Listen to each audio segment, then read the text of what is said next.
Intinya seperti ini guys, kita harus tahu bahwa ini kompresor sama-sama punya tekanan atau pengisian itu maksimal di 8 bar atau 120 PSI.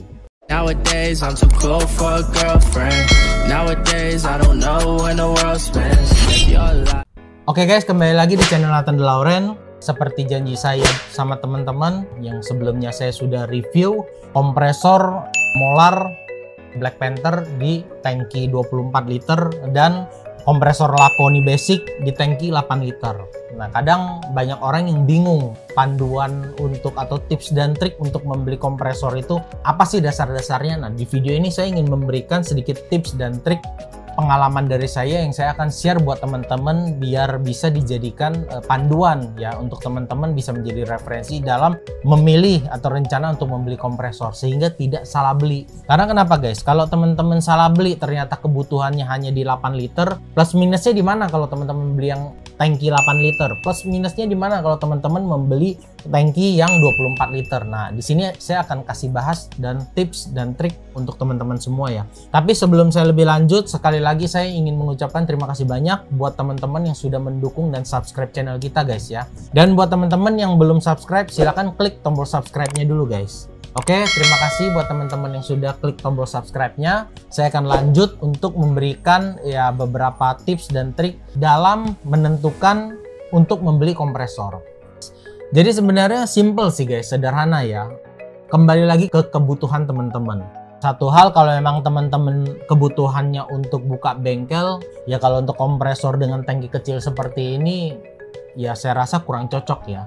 Nah, nanti saya akan jelaskan kurang cocoknya kenapa. Dan kembali lagi, kalau misalnya teman-teman juga hanya untuk rumahan, misalnya ingin membeli tangki yang terlalu besar juga, ya sebenarnya juga agak mubazir gitu loh. Karena kembali lagi sesuai kebutuhan. Misalnya teman-teman hanya butuh angin nggak seberapa dan jarang pakai, ya yang kecil seperti ini cukup. Ya plus minusnya di mana nanti akan saya kasih tahu. Oke, seperti yang besar ini kebutuhannya seperti apa, ya biar nggak salah beli. Nah, nanti juga akan saya kasih tahu. Oke guys, nah saya akan lanjut. Jadi begini guys, plus minusnya di mana sih? Saya mau beli kompresor nih, punya budget yang ngepas, tapi intinya jangan sampai salah beli. Kalau salah beli kita mau jual mau beli baru lagi kan ya agak repot, butuh waktu dan segala macem. Intinya seperti ini guys, kita harus tahu bahwa ini kompresor sama-sama punya tekanan atau pengisian itu maksimal di 8 bar atau 120 PSI. Itu dulu poin pertama yang harus kita tahu. Artinya di mesinnya pun hampir mirip-mirip. Walaupun di spesifikasi ada yang tertulis pengisiannya mungkin 80 liter per menit, ada yang 124 liter per menit. Yaitu kita kan belum melalui tahap pengujian. Terkadang realnya tidak seperti itu. Artinya dengan mesin yang sama walaupun ada perbedaan mungkin tidak akan signifikan. Oke, poin kedua adalah teman-teman harus menyadari, kadang orang berpikir begini loh guys, gue beli yang kecil aja lebih hemat listrik gitu kan, ibaratnya berpikir. Atau yang besar, aduh kalau besar kayaknya wattnya lebih besar. Nah itu asumsi yang salah guys ya. Karena intinya begini, banyak mungkin orang tidak tahu ya, apalagi buat pemula. Jadi memang video ini saya tujukan untuk pemula. Kalau yang udah profesional mungkin udah paham lah ya, udah paham tanpa harus dikasih tahu. Intinya begini, teman-teman harus sadari ya, ketika kompresor dengan tangki 8 liter ini ya, dia pengisian memang cepat guys. Ya, pengisian dari 0 sampai 120 PSI hanya membutuhkan kira-kira di bawah 2 menit. Bahkan ada yang 1 menit 30 detik, 1 menit 50 detik. Nah, ketika kita pakai, ini akan cepat habis guys. Ya, saya akan fokus ke sini dulu ya, jadi biar teman-teman paham. Ketika kita pakai, pengisian memang cepat, hanya 1 menit 30 detik sampai 1 menit 50 detik kan, kurang lebih di bawah 2 menit. Begitu juga pada saat kita pakai, kita mau pompa ban, kita mau semprot angin, atau kita mau pakai buat pengecetan. Ketika dia turun di sekitar 75, dia akan melakukan pengisian lagi. Artinya kenapa? Dengan tabung yang kecil ini, ya pengisian cepat, pemakaiannya pun cepat akan turun. Ketika dia cepat turun, pengisian itu akan lebih cepat durasinya. Ya, intinya tangki besar dan tangki kecil. Yang ini 3 menit pengisian, ini pengisian 1 menit setengah misalkan. Yang ini dalam waktu 1 jam kira-kira pengisian, misalkan ya, saya hanya analogi ya. Misalkan ini dalam waktu 1 jam dengan pemakaian sama, pengisian hanya 20 kali. Nah, ini karena tabungnya kecil ya, dengan pemakaian yang sama 1 jam, ini pengisian 20 kali, ini mungkin bisa 35 sampai 40 kali, guys.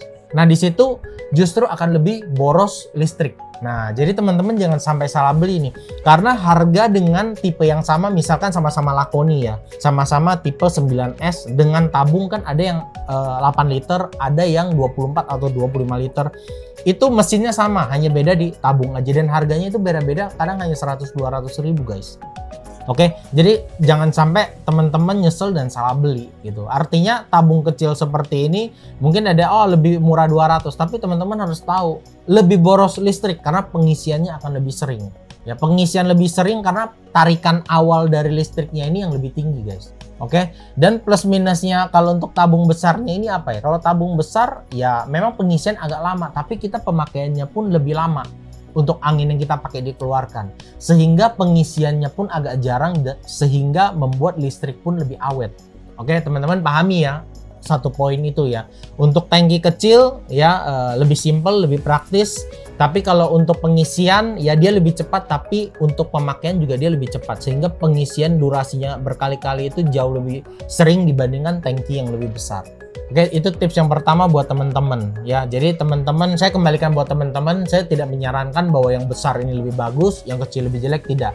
Kembali lagi sesuai kebutuhan. Jadi kalau memang teman-teman merasa yang kecil ini juga cukup, karena ada teman saya dia hanya pakai rumahan buat ngecat. Menurut dia yang kecil seperti ini 9 liter cukup, simple ya. Tapi memang kendala ketika dia pakai ya, setelah saya ngobrol dia bilang ya itu lebih sering ngisinya, baru semprot sebentar. Nah, ketika kita buat ngecat ya, ketika misalnya tekanan full di 120 PSI, kita ngecat, kita semprot, sat, itu kan cepat turun. Ketika turun ada pengisian, ketika turun dan terjadi pengisian, itu anginnya itu pasti akan melemah. Nah, pada saat teman-teman lagi semprot, itu pasti akan terjadi yang tadinya kuat, akan melemah sedikit guys. Itu mempengaruhi daripada hasil pengecatan kita guys. Nah, itu teman-teman harus tahu. Dan penting dan fungsinya teman-teman nih kayak begini, ada orang berpikir tidak perlu menambahkan air regulator lagi ya, regulator angin ya, katanya udah ada kok, nggak perlu, di kompresornya udah ada. Nah, ini buat pemula teman-teman harus sadari ya, harus pahami ya, ini regulator seperti ini adalah regulator untuk membaca tekanan angin yang masuk ke dalam tangki ya. Saya ulangi sekali lagi ya, jadi jangan sampai salah ya. Meteran regulator yang ada bawaan daripada kompresor ini adalah regulator untuk membaca tekanan angin ya, yang dipompa dari mesin untuk masuk ke dalam tangki ini guys. Jadi bukan tekanan angin keluar, teman-teman harus sadari. Nah, ketika kita membutuhkan kompresor untuk pengecetan, kalau teman-teman untuk isi angin ban atau untuk semprot debu itu nggak akan berpengaruh.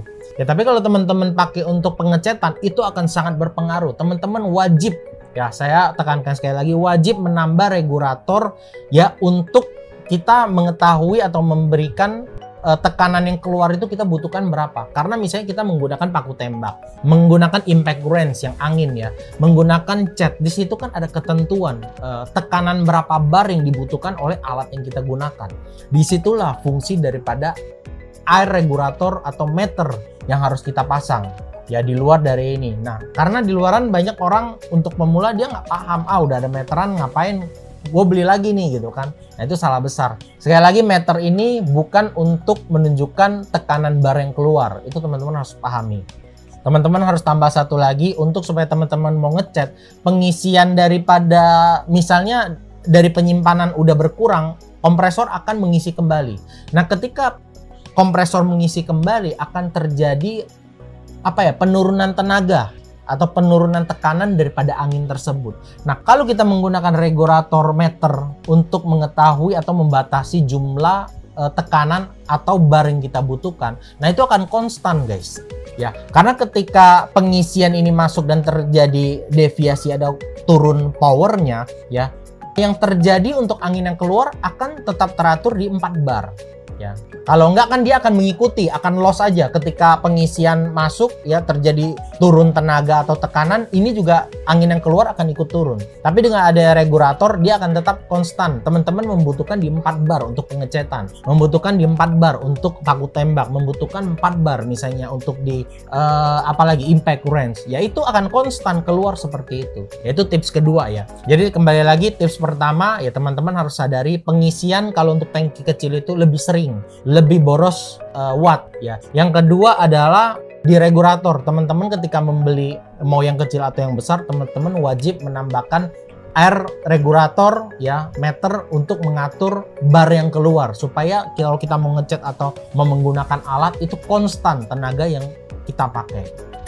Oke guys, mungkin itu 2 poin penting buat teman-teman ya untuk menjadi pertimbangan ya. Karena menurut saya untuk build quality itu kan kembali ke merek masing-masing ya. Mau ukurannya 9 liter, 24 liter, kalau untuk build quality itu pasti standar dari pabrikan.